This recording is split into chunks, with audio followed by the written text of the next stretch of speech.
Totoo na, ang pinakamamahal natin na GMA. Tama. Kaya, may isang relasyon natin, di ba? Diba? Kaya, dapat tayo pinagkasinawinan. Bossing, kaya nandito pa rin tayo. Tuloy-tuloy pa rin. Ito na nga yung pinakamagandang bagay dito sa barangay Santa Lucia, San Juan City! Dahil sa iyong kaarawan, napakaraming problema pa rin. Masaya sila, pero meron pa rin naiiwang problema at sinaselebrate nila ng birthday at bibigyan ng solusyon dito lang sa Problem Solving!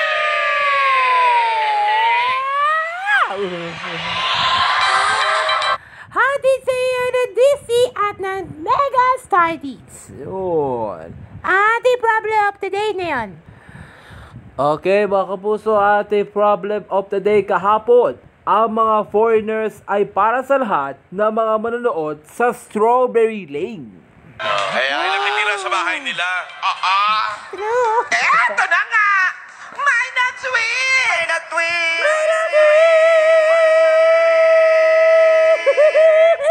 May na-tweet! Puro. Tabi pa yung siya. Magalak. Tama ka dyan, Lan. Oh. Ito ba na ang ating unang tweet natin dyan mula kay Catherine. Sabi niya, ang mga foreigners sa Strawberry Lane ay masaya-masaya habang natutulog. Kaya kasi Pasko na yun. Ito pa isa. Next. Okay, may titweet natin dyan. Wala kay Jenny. Mula po yan sa Cebu. Sabi niya, si Bea Binene ay gusto daw na pinapalitan ng kanyang kapatid na si Darren. Pero naging foreigner sa Strawberry Lane kahit na bakasyonista daw. Ano? Pero bakit napapick up line mo na tayo? Bakit? Alaki ka ba? Bakit? Kasi dari parang itsura niyo unggoy. Pwede. Oo. Para malaman niya. Para si Dari kumakain ng sagi para maging itsura ng unggoy mo para kamukha-mukha. Pinipigilan. Birthday! Galing kay Donabel de Rosario at Topa! Yan. Ito naman natin tititweet natin dyan. Next. May titweet natin dyan mula kay si Claire. Ang mga foreigners dahil natutulog sila para pagkatapos manood ng Strawberry Lane para hindi kayo matutulog na mga balita. True, yan. Next. Ang susunod natin tweet mula kay si Orang. Sabi niya, mula 2010, naging bahasang ginto. Dati yun, ha? At na yung Strawberry Lane naman, nanood din ng mga foreigner daw. Yung kasama ng mga Amerikanong nanood din. Kaya kasi, palagi ka naka-tune in kami.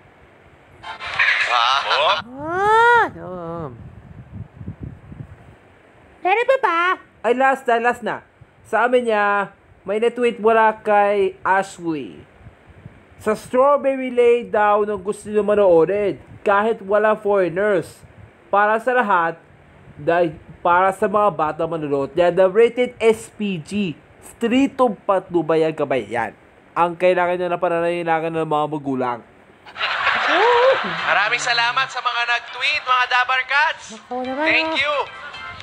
At eto, bago natin puntahan ang ating mga Dabar Cats na nakapila, buksan na natin ang linya ng Mainit Ko! Tawag na po mga Dabar Cats, 0908-PROBLEM. At buksan na rin natin ang ating May Nag-email! Uy, may nag-email! ebproblemsolving@gmail.com. Ito na ating mga kapilihan natin muli at yung panayam natin ngayon. Okay. Okay, una natin pilihan natin. Ano pangalan mo? Josh.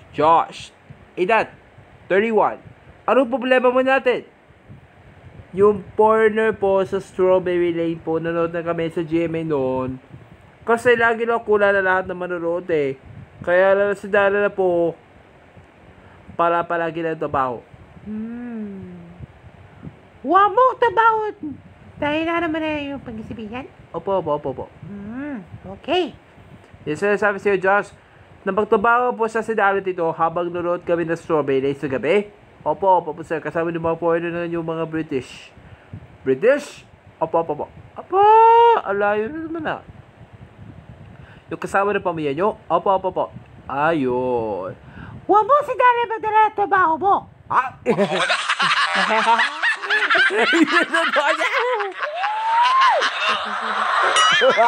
pa nakakapag-make sense. Okay. Ano ba, Josh? Yes, sinabi ko yun ng mga aral sa buhay natin yung pagkat yung pag-ibig ko lang walang hanggan natin yung para sa lahat ng mga pag-ibig. Ayun! Yun na nga, yung mga foreigner natin na natin. Oh. Madala ka rin din na Batchik Kabisot. Ah! Kanina sa mga layas yan. Fireworks. Kanina sa layas yan. Ngayon naman sa kotse na. Ano ka nag-agawan ngayon? Wow, batch kami sa yung social ha, social. Oh, naku. Ano pinatahin na, Josh? Dahil pagdating sa politiko kami, nanonood kami ng Strawberry Lane sa umaga, hapon, gabi. Pag-replay po kami tuwing noon sa gabi, sa photo pang hapon at saka umaga po. Pag-replay po kami. At saka yung sa paggabi, yung episode na naman yung Strawberry Lane. Bagong Strawberry Lane. Opo. Opo, ayun. Madala kayo pupunta sa cemetery pa para manood yung Strawberry Lane. Aba, loko mo si Tito Sen, ha? Ano, ma'am? Pwede yan. Pwede yan. Okay. Oh, paano man naman sabi niya? Yung mga foreigner po kasi, yung mga British po, sa gabi, pag nanood kami ng Strawberry Lane, nanood kami kasama yung mga pamilya ko. At pagdating sa Galaderia, nagkikinood na kami sa Strawberry Lane po. Nagkikinood din kayo? Opo. Sa tindahan po, meron din nanood din. Nanood din kayo? Magkabasabay-sabay po kayo lahat? Opo. Isa-isa nating tahanan. Sa isang tahanan mo? Opo. Aba, yan na pala, no? Okay. O, naiintindihan na, Josh, ha? Yan sinasabi ko sa akin, dapat tayo na pinaghahalaga natin sa Strawberry Lane.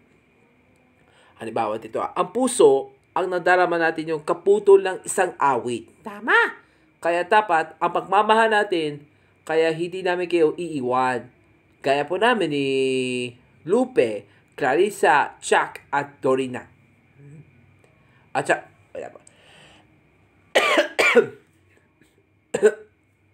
excuse me po. Ayun, no? Ano pala? Yung kasi nasabi ko sa'yo, Josh, yung mga namanood, pagdating ng pagkatapos sa Modern Words, Strawberry Lane na. Ngayon, ibig sabihin po yan, lahat tayo naman na pinag-ali-alian natin ng pag-ibig, diba? Yang totoong pinagkadahilan natin sa buhay natin, diba? Yan sinasabi si Josh, ng mga British po, sasali kayo sa Strawberry Lane? Yes po. Ayun. Nanonood din sa TV sa Strawberry Lane, sa tindahan, si Kalendarya, pati tricycle driver, pati parking, pati pa rin ng mga cellphone, pati pa rin sa kwarto, o sa sala. Lahat tayo pinasama natin lahat. Si isa natin manidinig. Napagagat ng alas 8:30 na. Ayun. You know? Yan ang titiyan ng Sir Mama, Josh. Yan ang totoo pinagkadahilan sa pag-ibig ko ay wala kaming hanggan natin pag-ibig. Ayun. Hindi pala, no?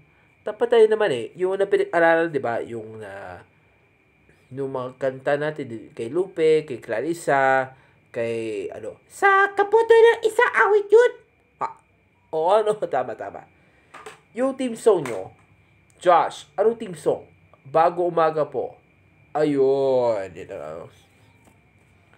Gaya po namin sabi niya ni Ate Shara, si Maine, dahil ginawa, para kaputo tayo ng mga aral. Dapat tayo na mahugot. Sa sinedebelan yun, sa kaputo ng isang awit yun . Totoo yan, ha? Totoo yan. Totoo yan, ha? Para malaman natin yan, ha? Para maawawat na. Okay, just, naiintindihan po na yan, ha? Opo. Yan, naiintindihan yan, ha? Opo.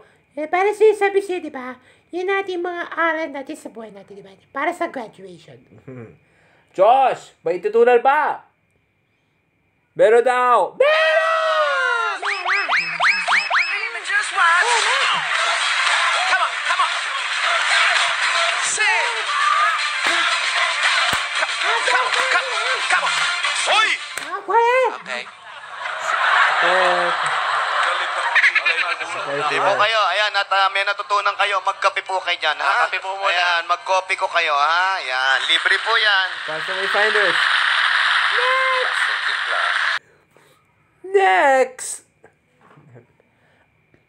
Ano ba, sir? Marky. Okay. Ano naman ang problema mo? Yung mga foreigner po, kasi yung mga Filipino-American po, at saka mga Espanyol, na nakikinood ng Strawberry Lane dahil sa isang awit lang na may walang kaputol lang. Pero natutuhan pa ba ako ng ganyang ginagawa mo? Ayun! Huwag kayo maroon ng strawberry habang umawit ka. Ha? Hindi totoo yan. Hindi totoo. Sinabi niya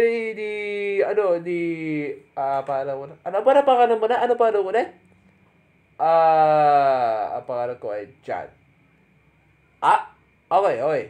Okay. Yan sinasabi sa'yo, sir. Dapat, Marky, ang dapat yun ang pinapangarap mo namin tayo kaputo ng isang awit. Diba? Dapat yun yung kanta natin na sa awitin niya, team song yun. Team song! Yan na sinasabi ko sa'yo, sir. Yan ang dapat yung matutunan nyo. Kaya dapat, ang mahalaga, ang pag-ibig, kahit wala kami discrimination. Para isang awit lang na walang kapatay-patay lamang. Yan. At yan ang rated SPG. Stritong patnubayan kamay ng magulang yan. Para sa mga magulang ng mga bata. Yan ang totoo pinakadahilan. Okay? Hindi na ako na, ha? At sinasabi mo sa akin, dapat tayo ng mga araw, di ba? Yan ang puso mo na maramdaman nyo. Maintindihan ko na, sir, ha? Yan sinasabi ko sa'yo, Marky, dapat tayo na pinakahalaga sa pag-ibig, di ba? Ang tunay na mga mahalaga. Yan, pangarap na ang kailangan kapupulutan natin aral sa inspirasyon natin. Sa Strawberry Lane, lalo na sa mga manonood. Pero, ang gaganda-ganda pa rin talaga. Huwag mo muna tayo manood na hiram na ararap. Bakit? Kasi susukain kita habang kumakain. Ha? Yung pinatugasan. Seryoso ka ba mo pa yun? Mainam to sa mga layas na. Yung mga layas. Ay, pala yan, ha? Yung social yan, ha? Ilas ka dyan, ha? Oy, Marky, maintindihan ko yan, ha? Marky, opo. Okay, may tutunan may tutunan ba? Meron po! Meron!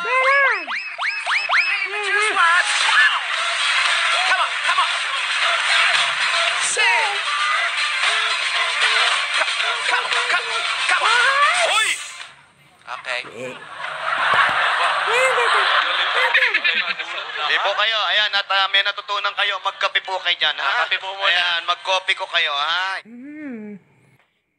Alright, it's a wrap. Isa pa tayo. Ating problem of the day na yon. Ayon sa programang Kaputol ng Isang Awit, may isang kanta ni Lopi Pope dahil sa magandang pag-ibig na tunay ng nadarama. At ako, mapipigilan po yan kung gusto nyo nang tumigil kayo. Pero mga kaibigan, maraming salamat po sa lahat ng pumila, sa lahat ng mga nag-tweet, nag-call, at lahat po ng mga double cut natin dito. Sana'y nabigyan namin solusyon ang inyong mga problema. Maliit man na malaki, bibigyan namin yan ng katarungan. Dito lang yan sa... Problem